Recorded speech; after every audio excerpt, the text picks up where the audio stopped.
말씀은 고린도전서 11장 28절에서 33절까지의 말씀입니다. 고린도전서 11장 28절에서 33절까지의 말씀. 찾으신 줄 알고 제가 먼저 읽습니다. 교독하겠습니다. 사람이 자기를 살피고 그 후에야 이 떡을 먹고 이 잔을 마실지니 주의 몸을 분별하지 못하고 먹고 마시는 자는 자기의 죄를 먹고 마시는 것이니라. 그러므로 너희 중에 약한 자와 병든 자가 많고 잠자는 자도 적지 아니하니 우리가 우리를 살폈으면 판단을 받지 아니하려니와 우리가 판단을 받는 것은 주께 징계를 받는 것이니 이는 우리로 세상과 함께 정죄함을 받지 않게 하려 하심이라. 그런즉 내 형제들아 먹으러 모일 때에 서로 기다리라. 아멘. 하나님은 우리를 어떤 모습으로 창조하셨나요? 우리가 알고 있듯이 선한 존재로 창조하셨습니다. 토브라는 이 선하다는 이 뜻은 아름답다라는 표현을 쓸 수도 있고 또 거룩하다라는 표현을 쓸 수도 있습니다. 그런데 지금 우리의 모습을 보면 어떤 것 같으세요? 어떻게 느껴지십니까? 정말 정직하게 우리를 들여다봤을 때 우리는 연약하고 깨어지기 쉬운 존재라는 것을 우리는 깨닫게 돼요. 왜 그렇습니까? 그것은 바로 하나님의 주인됨을 거부한 아담의 죄의 영향 때문이죠. 그게 바로 우리가 가지고 있는 우리의 죄성이고 그 우리의 죄성의 영향력이 바로 우리를 그렇게 비참하게 만드는 또는 비참하기보다는 연약하게 느껴지게 만드는 그런 요소라고 생각이 됩니다. 근데 여기서 모순이 발생합니다. 왜냐하면 우리는 분명히 예수 그리스도를 통해서 회복된 존재라고 배웠어요. 예수 그리스도를 통해서 우리는 아담의 죄로 깨어진 우리들을 예수 그리스도가 우리를 회복시키기 위해서 이 땅에 오셨고 십자가를 통해서 이미 회복시키셨다고 배웠는데 왜 우리는 회복되기 이전의 모습으로 계속해서 살아갈 수밖에 없을까요? 궁금해 본 적이 한 번도 없으세요 혹시? 어쩌면 우리가 그냥 이렇게 사는 게 당연할지도 모르겠다라고 생각하면서 살아갈지도 모르겠어요.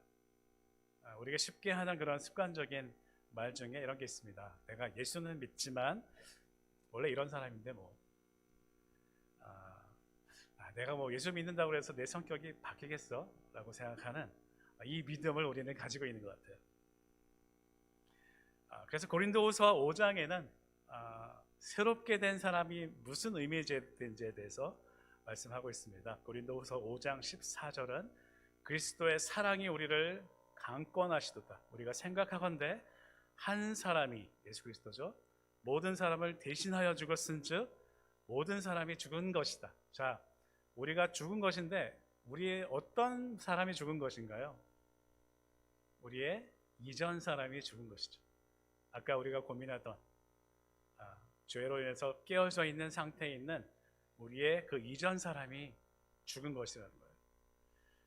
그가 모든 사람을 대신하여 죽으심은 살아있는 자들로 하여금 다시는 그들 자신을 위하여 살지 않고 우리의 육체의 소욕을 위해서 살지 않고 오직 그들을 대신하여 죽었다가 다시 살아나신 이를 위하여 예수 그리스도를 위하여 이제는 우리를 위해서 사는 것이 아니라 예수 그리스도를 위해서 사는 그것이다 라고 말씀하고 계시죠. 그리고 나서 이제 17절에 그런즉 누구든지 그리스도 안에 있으면 새로운 피조물이라 이전 것은 지나갔으니 보라 새 것이 되었도다라고 선포합니다. 예수 그리스도 안에 있는 사람, 여기 보면 예수 그리스도 안에 있으면 17절에 나와 있잖아요. 사실은 이게 이제 제일 끝에 나와 있는 말이에요. 우리가 새로운 피조물인데 이전 것은 지나갔으니 새 것이 되었는데 우리가 in Christ, 주님 안에 있을 때, 그리스도 안에 있을 때라는 것이죠. 예수 그리스도 안에 있을 때 우리는 새로운 피조물이라고 말씀하고 있습니다. 새로운 피조물이라는 것은 우리가 우리를 처음에 창조하셨을 때의 모습으로 회복된 것을 말합니다. 우리가 지금까지 계속 제가 말씀드렸잖아요, 그렇죠? 깨어지기 전의 모습, 깨어지기 전의 사람 누구죠? 아담의 모습처럼. 우리는 어쩌면 아담을 생각할 때, 아담의 이미지를 그릴 때 약간은 좀 미개한 사람을 이미지하지 않나요? 그렇죠? 예, 뭐 네안데르탈인 이렇게 해서 좀 아직 미개한 그런 사람을 아담의 모습으로 이렇게 생각하고 있는 경우가 많은 것 같아요. 그게 바로 이제 진화론의 영향이고요. 사실은 성경적인 아담의 모습은 어떨까요? 이 세상에서 아마 인류 이래로 가장 하나님을 닮은 사람이 누굴까요? 바로 아담입니다. 가장 하나님의 창조성을 가지고 있는 사람, 창조력을 가지고 있는 사람이 누굴까요? 바로 아담이에요. 어쩌면 깨지기 전, 우리가 아무리 뛰어나고 우리가 아무리 창조력이 뛰어나다고 해도 우리의 모습은 그 깨어진 이후의 모습이잖아요. 아담의 죄 이후의 모습입니다. 다시 말하면 우리 어떤 모습보다도 가장 뛰어나고 가장 창조적인 모습을 가지고 있었던 사람이 바로 아담입니다. 하나님께서 바로 예수 그리스도를 통해서 우리를 아담과 같이 회복시키셨다고 말씀하시는 거예요. 어쩌면 아담은 하나님이 창조하신 인간 중에서 가장 하나님의 모습을 닮은 사람이고 가장 창조적인 능력을 가졌다는 것을 우리는 모르고 살아가기 때문에 우리가 그렇게 회복되었다는 그 사실을 피부로 느끼지 못하기 때문에 우리는 그 삶을 지금 누리고 있지 못할 수도 있다는 거예요. 창세기 1장 28절에 보면 아담은 이 모든 만물을 다스리기에 경영하기에 부족함이 없는 그런 능력을 가진 사람이었어요. 그렇죠? 하나님께서 그들에게 복을 주시며 하나님이 그들에게 이르시되 생육하고 번성하여 땅에 충만하라, 땅을 정복하라, 바다의 물고기와 하늘의 새와 땅에 움직이는 모든 생물을 다스리라고 하셨어요. 그래서 다스리라는 것이 어떻게 증명이 됐냐면 2장 19절에 여호와 하나님이 흙으로 각종 들짐승과 공중의 각종 새를 지으시고 아담이 무엇이라고 부르나 보시려고 그것들을 그에게로 이끌어 가시니 아담이 각 생물을 부르는 것이 곧 그들의 이름이 되었더라. 어떤 사물에 이름을 붙여주는 것은 곧 그 사물의 주인이라는 것을 얘기하죠. 이 동물들의 주인이라는 것을 아담은 이름을 지어주면서 증명을 했습니다. 그 이름의 특성에 맞게 동물의 특성에 맞게 그렇게 이름을 딱딱딱 지어줄 수 있는 그 창조성이 아담에게 있었다는 거예요. 아담이 얼마나 뛰어났냐면 사탄도 아담을 유혹하지 못했어요. 그렇죠? 선악과를 유혹한 것은 아담이 아니라 하와였던 거죠. 하나님이 주인임을 인정하고 살아가던 아담의 모습은 정말 뛰어난 인간의 모습이었어요. 그렇지만 어느 순간에 아담이 하나님보다 내가 주인임을 내세울 때, 하나님이 주인임을 부인했을 때, 그때 아담은 깨어지기 시작했습니다. 이것을 자기 중심성이라고 얘기해요. 선악과를 따먹었다는 것은 무엇이냐면 내 안에 내가 주인이라는 것을 선포하는 것이었어요.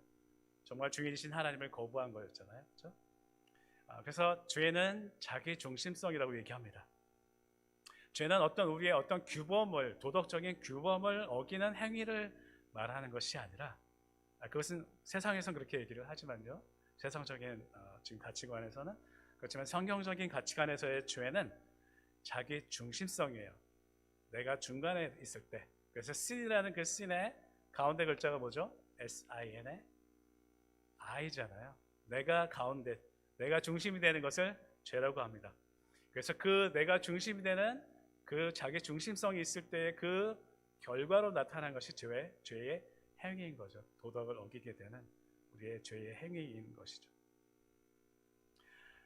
그렇다면 우리가 예수 그리스도를 통해서 회복되었다는 것은 무엇을 의미하는 것일까요? 바로 이 나 중심성을 포기하는 것을 말합니다. 나 중심적인 모습으로 살아가지 않겠다는 것을 뜻합니다. 아담이 저질렀던 내가 주인 되어서 내가 하나님과 같이 모든 것을 주관하는 것을 이제는 포기하고 하나님이 나의 주인이 되신다는 것을 받아들이면서 살아가는 것을 말합니다. 그게 회복이에요. 그래서 하나님이 창조하셨던 아담의 모습과 같이 다시 회복된 존재라는 뜻이죠. 그런데 우리는 가만 생각하고 보면은 그걸 믿지 않는 것 같아요. 그 회복을 믿지 않는 것 같아요. 그렇기 때문에 여전히 회복되지 않는 모습으로 살아가고 있는 것 같습니다. 여전히 죄에 굴복하고 여전히 죄의 영향력을 받으면서 죄인의 모습으로 살아가고 있는 것 같아요. 우리를 분명히 죄인에서 의인으로 여겨주셨다고 말씀하셨는데 왠지 우리는 어떤 의인의 모습이 아닌 여전히 연약한 죄인의 모습을 묵상하며 또 그 유혹을 여전히 즐기며 은근히 바라며 살아가고 있는 우리의 모습, 그렇게 당연해지고 있는 것 같은 그런 우리의 모습을 발견하게 됩니다. 그러다 보니 우리의 삶에는 여전히 갈등이 있고 고통이 있고 염려와 근심이 떠나지 않습니다. 여전히 누군가를 미워하며 탓하며 하나 되지 못하며 품지 못하고 살아가는 우리의 모습이 바로 내가 중심이 된 나 중심적인 모습의 전형적인 모습이라는 거죠. 그래서 하나님의 회복을 이룬 우리들의 모습이 과연 무엇인지를 분명히 알아야 우리가 회복될 수 있다고 이 예배 시리즈를 시작하면서 이미 말씀을 드렸습니다. 그래서 창조되었을 때의 짜데카와 샬롬과 토브의 모습이 무엇인지를 계속해서 지금 우리는 배워가고 있는 거예요. 이제 하나님이 인도하심 가운데 2022년이 새롭게 시작이 됩니다. 그리고 앞으로 계속해서 우리 새빛교회는 그 하나님의 회복을 경험할 것입니다. 그리고 새로운 피조물이 무엇인지를 알아가면서 하나님의 백성의 삶을 살아가게 될 것입니다. 기대가 되십니까, 여러분? 왜냐하면 우리는 완전히 신분이 바뀐 사람들이기 때문이에요. 어떻게 해요? 죄인에서 의인으로, 고아에서 아들로 우리는 이제 외지인이 아니라 하늘나라의 시민이 되었습니다. 에베소서 2장 19절에 그러므로 이제부터 너희는 외인도 아니요 나그네도 아니요 오직 성도들과 동일한 시민이요 하나님의 권속이라. 하나님의 권속, 하나님의 자녀, 거룩한 성도. 우리는 이 세상 속에 있지만 하나님의 나라를 살아가는 사람들이에요. 하나님의 나라는 무엇입니까? 하나님의 나라가 뭐죠? 하나님이 다스리시는 곳, 하나님의 다스림 속에서 살아가는 것, 그게 바로 하나님의 나라잖아요. 우리는 이 세상의 다스림이 아닌 하나님의 다스림의 방식으로 살아가는 사람들이에요. 그래서 여전히 모순이 있습니다. 왜 그럴까요? 우리가 살아가는 곳은 이 세상의 다스림의 방식으로 살아가는 곳이기 때문이에요. 그렇지만 우리는 하나님의 다스림의 방식으로 살아가야 하기 때문에 여전히 우리 삶 가운데는 모순이 발생하는 것을 보게 됩니다. 그래서 오늘은 우리가 이 하나님의 나라를 다스리시는 하나님의 방식이 뭔지를 먼저 한번 분명히 알기를 원해요. 그래서 우리가 회복된 하나님의 자녀로 우리가 살아가야 될 텐데 그 하나님의 다스림의 방식을 모르면 우리는 그 방식으로 살아갈 수 없습니다. 그래서 성경에서는 어떻게 하나님이 우리를 다스리시는지에 대해서 두 가지로 말씀하고 있어요. 먼저 시편 89편 14절에 세 번역으로 보겠습니다. 정의와 공정이 주님의 보화를 받들고 사랑과 신실이 주님을 시중들며 앞장서 갑니다. 정의와 공정, 즉 한 단어로 표현하면 정의라는 단어로 축약할 수 있어요. justice죠.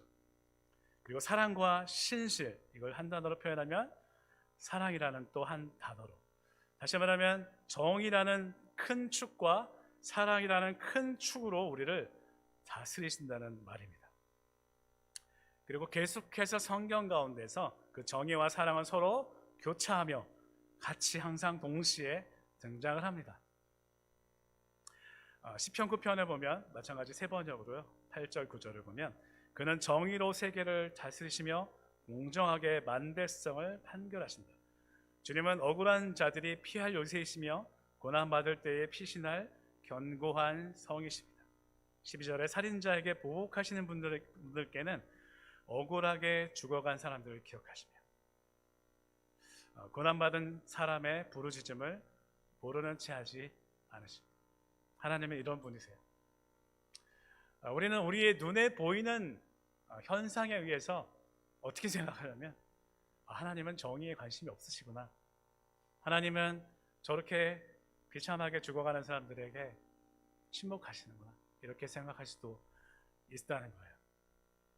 우리의 삶에 개입하시고 우리에게 믿음을 주시고 우리의 구원을 주시고 우리를 회복시켜 가시는 분이지만 국가적인 문제, 전세적인 세계적인 문제에는 하나님이 마치 관심이 없는 것처럼 생각되는 그런 현상이 우리에게 있습니다. 그렇지만 눈에 보이는 것이 아니라, 그래서 not by sight, but by faith. 하나님이 우리에게 이 말씀을 통해서 하나님은 정의에 관심이 많으시구나. 이것을 우리는 알 수가 있어, 깨달을 수가 있습니다. 그 정의로 모든 세계를 다스리십니다. 모든 나라를 결국엔 심판하신다는 거예요. 억울하게 죽어가는 사람들을, 억울하게 당하는 사람들을 하나님께서 지켜보고 계신다는 거예요. 공정하게 결국엔 판결하신다는 것을 말씀하고 계신다. 그래서 하나님의 뜻대로 살아가기 위해서는 하나님이 어떤 분인지를 알아야 하는데, 그 하나님이 어떤 분인지를 알기를 원합니다. 그 하나님이 정의와 사랑으로 다스리시는데, 그 정의와 사랑이 무엇인지를 오늘 시간에 한번 깨닫기를 원해요. 한번 살펴보겠습니다.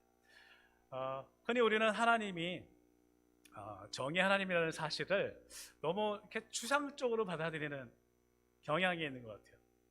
그래서 아마 정의라고 하면 왠지 좀 어떤 정치와 연관을 시키기도 하고요, 어떤 이렇게 데모하는 거와 연관을 시키기도 하고요. 근데 이 정의의 하나님이 정말 무엇인지를 우리가 잘 이해하지 못하기 때문에 정의라고 하면 우리가 별로 관심이 없는 것 같아요. 특히 우리 자매님들은 정의라고 하면 오늘 설교 되게 재미없겠구나 이렇게 생각하실 수도 모르겠어요. 그런데 성경의 정말 많은 부분에서 하나님은 이 정의에 대해서 말씀하고 계세요. 아니, 어쩌면 성경 전체에서 이 정의를 말씀하고 계시다고 우리가 얘기할 수도 있겠어요.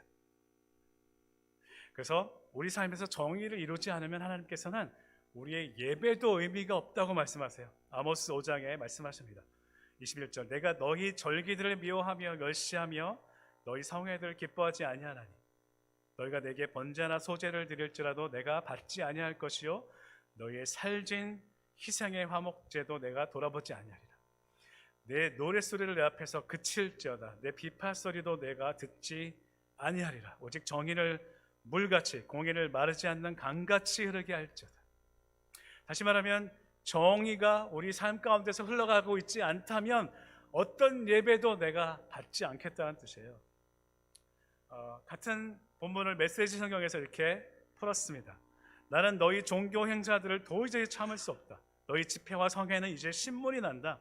너희가 벌이는 종교 프로젝트들, 너희가 내거는 허영에 찬 슬로건과 목표에 진덜머리가 난다. 너희의 기금 모금 계획, 홍보 활동, 이미지 연출도 지긋지긋하다. 너희의 자아나 만족시키는 시끄러운 음악들은 나는 이제 들을 만큼 들었다. 너희가 나를 향해 노래한 적이 언제더냐? 내가 바라는 것이 무엇인지 알고 있느냐?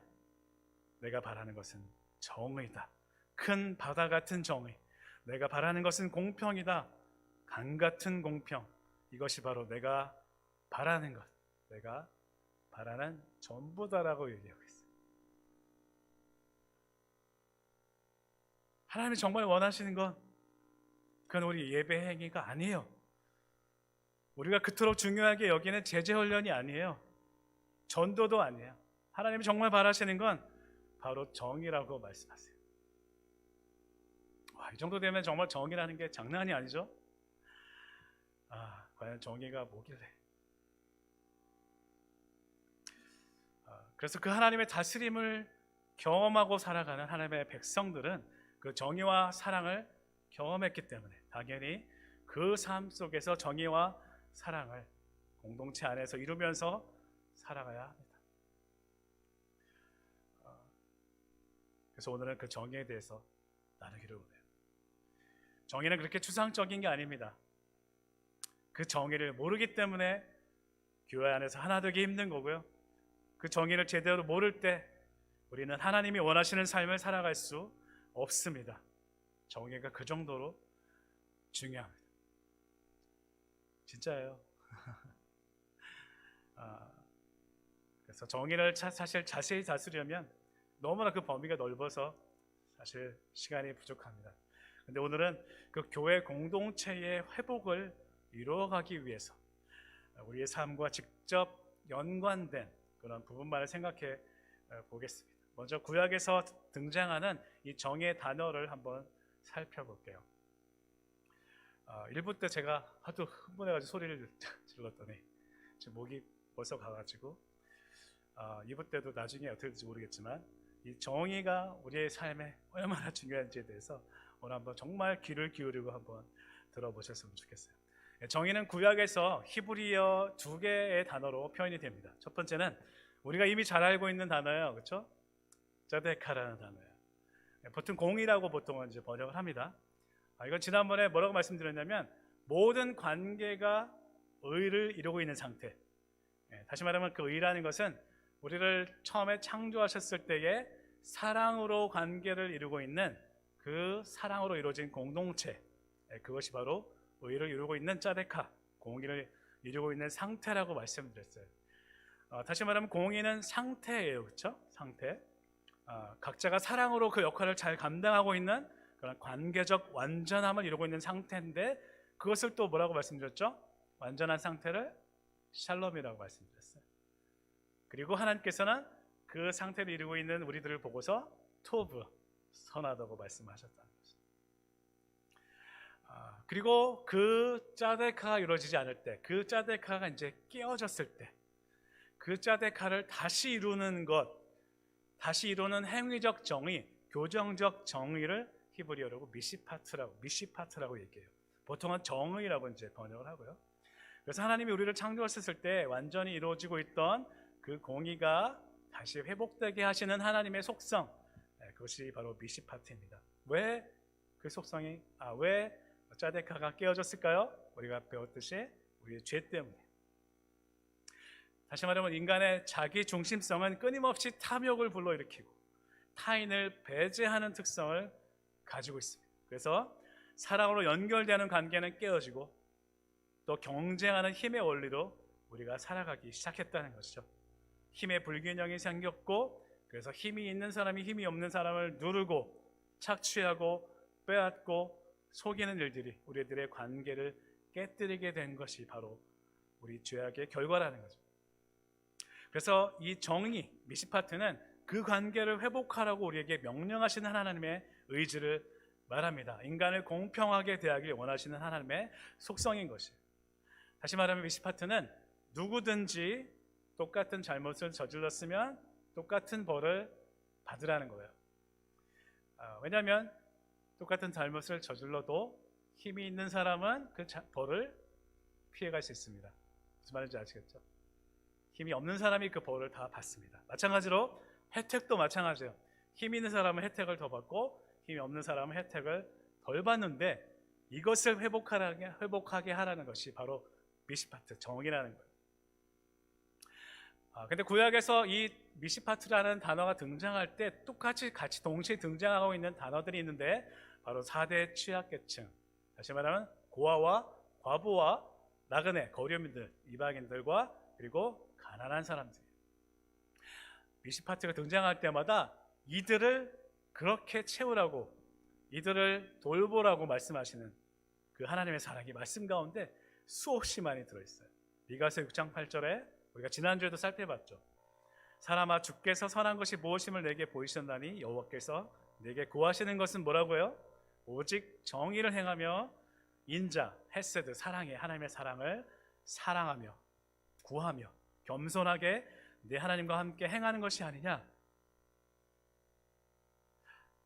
그것을 행하는 것, 하나님과 함께 미시파트를 행하는 것, 그것을 하나님께서는 말씀을 통해서 가르쳐 주셨는데 첫 번째는 누가복음 4장 18절의 말씀이에요. 주님의 성령이 내게 임하셨으니 이는 가난한 자에게 복음을 전하는 것, 그래서 우리에게 기름을 부으셨습니다.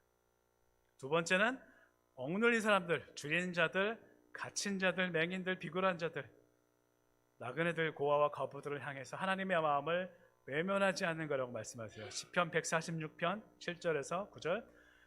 억눌린 사람들을 위해 정의로 심판하시며 줄인 자들에게 먹을 것을 주시는 이시로다. 여호와께서는 갇힌 자들에게 자유를 주시는도다.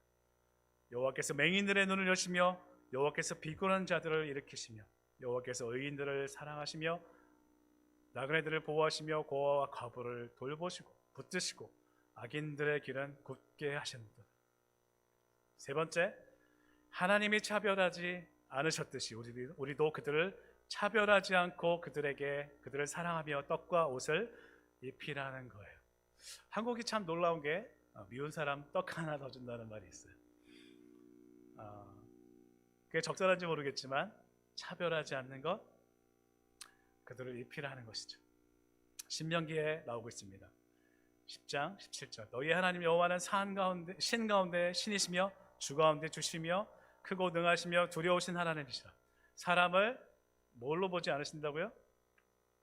외모로 보지 않으시며 뇌물을 받지 않으시죠. 이것은 평등함을 얘기합니다. 공평함을 말하고 있습니다. 차별함을 얘기하고 차별하지 않는 것을 얘기하고 있습니다.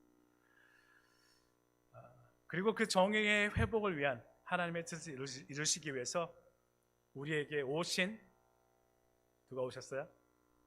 그리스도. 그 정의를 회복하기 위해서 이 땅에 예수 그리스도를 보내셨습니다. 그 그리스도를 기억하는 시간이 바로 무슨 시간이라고요? 성찬의 시간이에요. 이걸 얘기하려고 여태까지 장황하게 얘기를 한 거예요. 우리 지금 성찬을 공부하고 있잖아요. 이제 본문을 들여다보겠습니다. 28절. 사람이 자기를 살피고 그 후에야 이 떡을 먹고 이 잔을 마실지니 주의 몸을 분별하지 못하고 먹고 마시는 자는 자기의 죄를 먹고 마시는 것입니다. 우리가 스스로를 살피는 것, 이것이 없이는 곧 죄를 범하는 건데 그것은 주의 몸을 분별하지 않는 거라고 말씀하고 있어요. 주님의 몸은 뭔가요? 곧 지체된 우리 한 사람 한 사람을 말하죠. 그 몸을 분별하지 않는다는 뜻은 무슨 뜻인가요? 우리는 지금까지 어떻게 했냐면 성찬하기 전에 이 죄를 짓지 않기 위해서 어떻게 했죠? 내가 혹시 누구한테 잘못한 게 있나? 그래서 막 회개를 했어요. 내가 하나님 앞에 나갈 때 어떤 죄를 지을 만한 것이 있었나? 이렇게 회개하는 모습을 우리는 회개를 많이 했었습니다. 그거 잘못된 것이 아니라 여기서 말하고 있는 이 분별하는 것, 그리고 자신을 살핀다는 그 뜻은 무엇이냐면 바로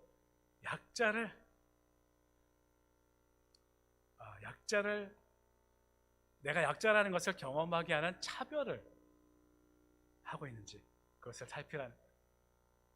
누군가 부당한 대우를 통해서 억울함이 생기는 경우가 우리 안에 있는지를 살피라는 거예요.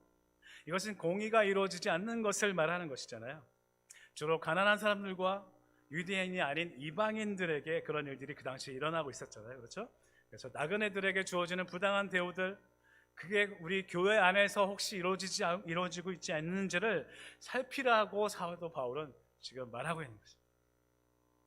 30절에 그러므로 너희 중에 약한 자와 병든 자가 많고 잠자는 자도 적지 아니하니 우리가 우리를 살폈으면 판단을 받지 아니하려니와. 약한 자, 병든 자, 그리고 여기 있는 잠자는 자는 뭐예요? 그런 영향으로 죽은 자들. 이런 사회적인 어떤 부담감, 이런 부당한 대우를 통해서 목숨을 잃는 자들 말하고 있는 것이죠. 하나님은 이런 사람들이 우리 안에서 생기지 않도록 살피라는 거예요. 그리고 그렇게 하도록 하기 위해서 우리에게 이미 구약을 통해서 여러 가지 해결책을 제시해 주셨어요. 첫 번째는 뭐냐면 빚을 탕감해 주는 것입니다. 신명기 15장 말씀이에요. 매 7년 뒤, 즉 안식년이죠. 안식년에는 우리에게 빚을 준 자들에게 빚을 탕감해 주라고 말하고 있습니다. 그리고 두 번째는 이삭을 다 거두지 말고 또 포도를 다 거두지 말아서 가난한 사람들이 구걸하지 않고도 살아갈 수 있도록 남겨두라고 말씀하세요. 레위기 19장에 나오고 있고요.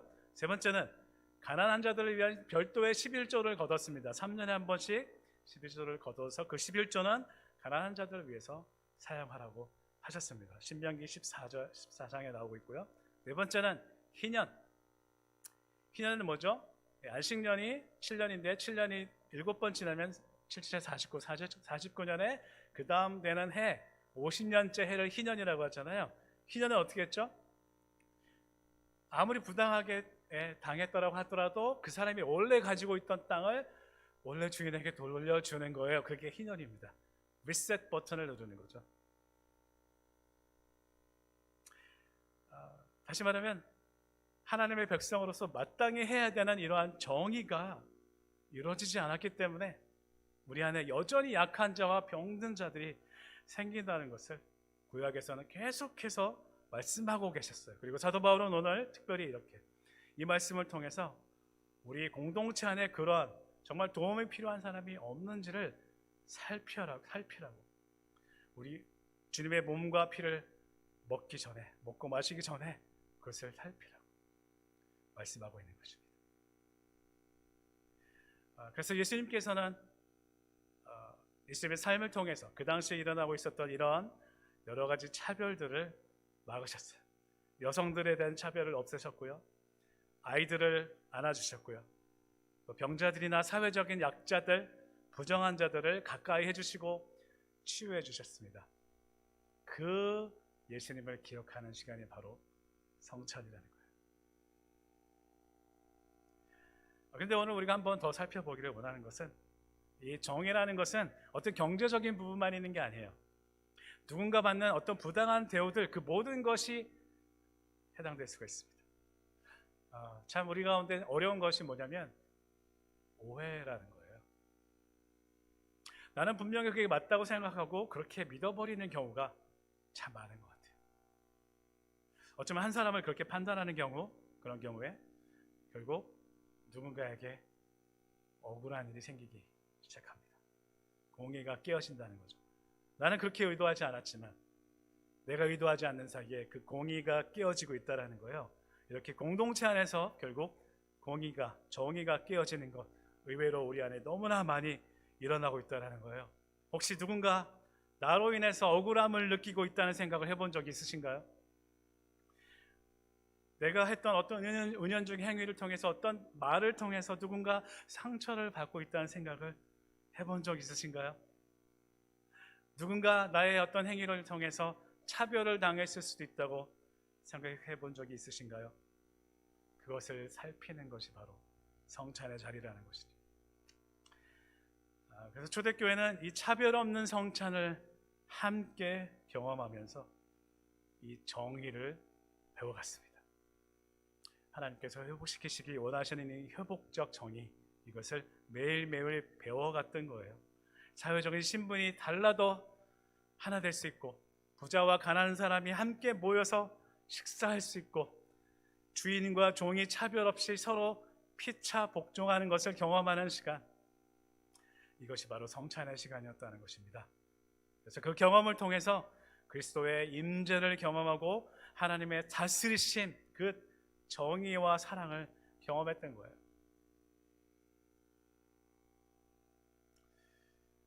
그래서 오늘 사도 바울은 그 정의를 이루는 구체적인 실천을 한마디로 가르치고 있습니다. 33절 함께 읽겠습니다. 그런즉 내 형제들아 먹으러 모일 때에 서로 기다리라. 기다리는 거 이게 뭐라고? 이게 정의를 이루는 것과 무슨 상관이 있을까요? 그 11장에 사도 바울은 어떤 말씀을 하고 있었나요? 부자들은 이미 성찬의 자리에서, 예배 자리에서 모였을 때 이미 부자들은 시간이 많기 때문에 푸짐한 음식과, 그리고 시간이 많기 때문에 일찍 와서 자기들의 음식을 펼쳐놓고 먹기 시작했죠. 그리고 이제 시간이 지나면서 거나하게 취해서 어떤 사람은 엎혀서 집에 가기도 했고, 정말 예배의 본질이 뭐냐면 서로 하나 되고 채우는 것인데 그들은 먼저 그렇게 취해 있었습니다. 그리고 가난한 사람들은 일을 늦게 마치고 와서 집에도 못 들려서 음식도 못 가져왔는데 그 상태에서 배고픈 상태로 그 자리에 앉아서 예배를 드렸어야 했다는 것이죠. 정의를 이루는 것은 멀리 있는 게 아닙니다. 거창하고 특별한 게 아니에요. 모두 함께 갈 수 있도록 기다려주는 것입니다. 걷다 보면 좀 빨리 걷는 사람도 있고 어떤 사람은 걸음이 느린 사람도 있죠.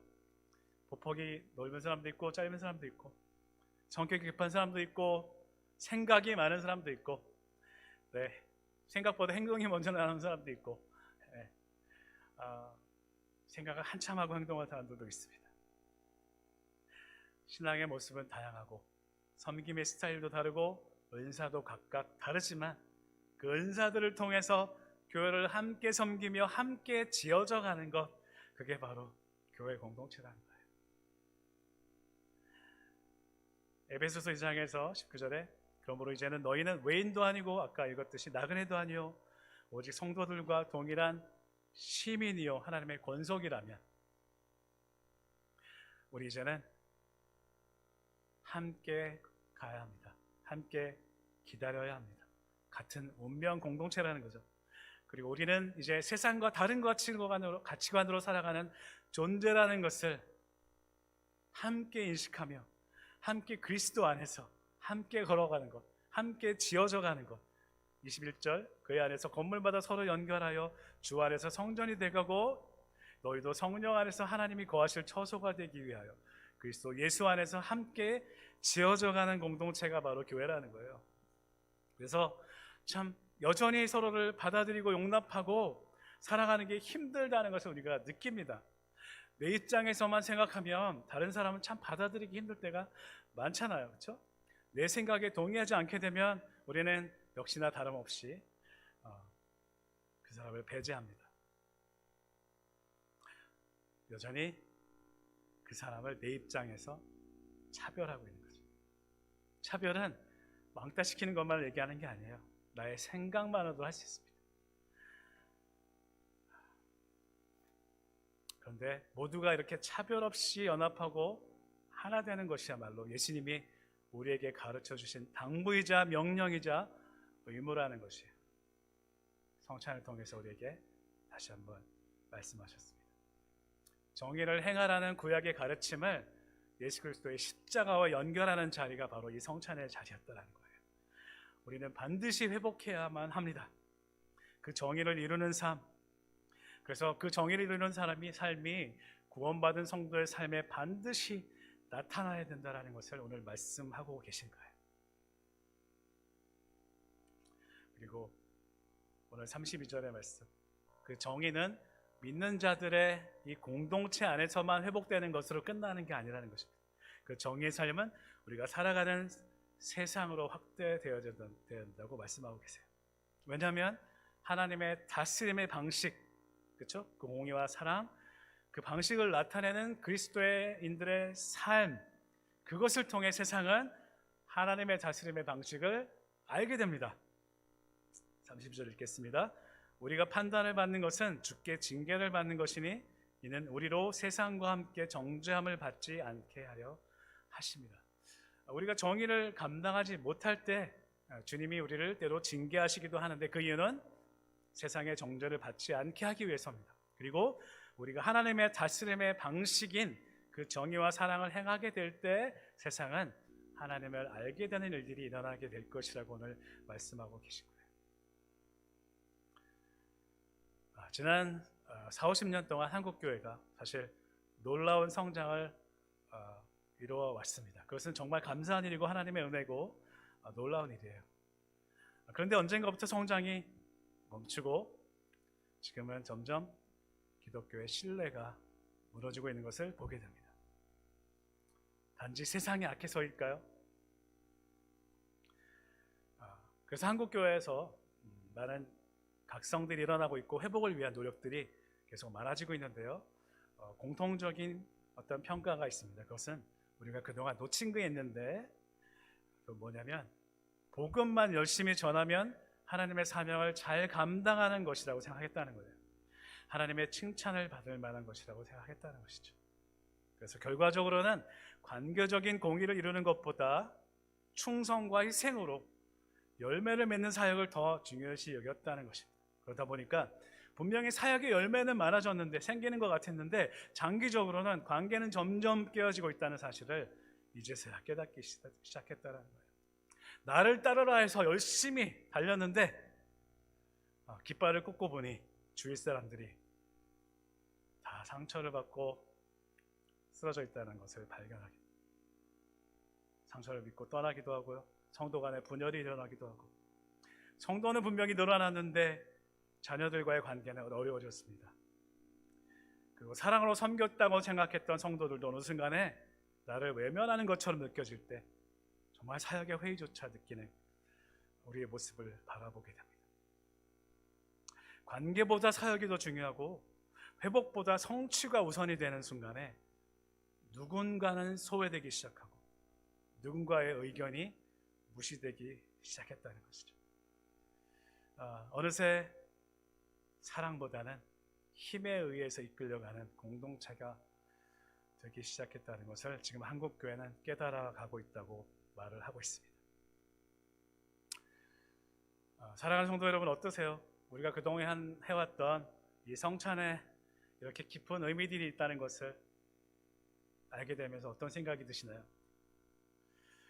우리가 이렇게 진작 그 성찬의 의미들을 알고서 이 회복의 성찬을 했더라면 하는 그런 생각이 들기 시작하십니까? 우리가 배웠던 것처럼 진정한 감사가 회복되고 그리스도를 통한 그 새 언약이 다시 갱신되고 깊은 사귐이 회복되고 이 진정한 정의가 회복되어서 억울한 자들이 없게 되고 정말 환대받지 못하는 사람이 없게 되는 정말로 회복되는 예배, 정말 그런 공동체를 여러분 원하시나요? 이제 2021년도는 지나갔습니다. 그동안 내 옛 모습에 갇혀서 이제 아까 다시 처음 시작할 때로 돌아갔습니다. 여전히 죄의 습성으로 살아가고 있는 우리의 모습을 이제는 뒤로 하고요, 다가오는 새해에는 이전 것은 지나갔으니 보라 새 것이 되었도다를 우리 선포합시다. 하나님 나라의 시민으로서, 새로운 피조물로서, 회복된 아담으로서 이 세상을 의연하게 살아가면서 하나님의 나라를 당당하게 선포하는 그런 그리스도를 닮아가는 새빛교회의 모든 성도님들이 되시기를 주님의 이름으로 축복합니다. 아멘. 오늘도 역할극을 하도록 하겠습니다. 옆에 분을 정하시고요, 1번 분이 먼저 이렇게 질문합니다.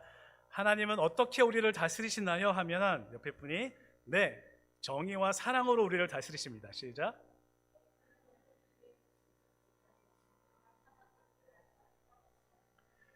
네, 아멘. 자, 그리고 두 번째, 어떻게 정의를 이룰 수 있을까요? 하면은 그 다음 분이 네, 함께 기다리며 하나됨을 이룹니다라고 얘기합시다. 시작.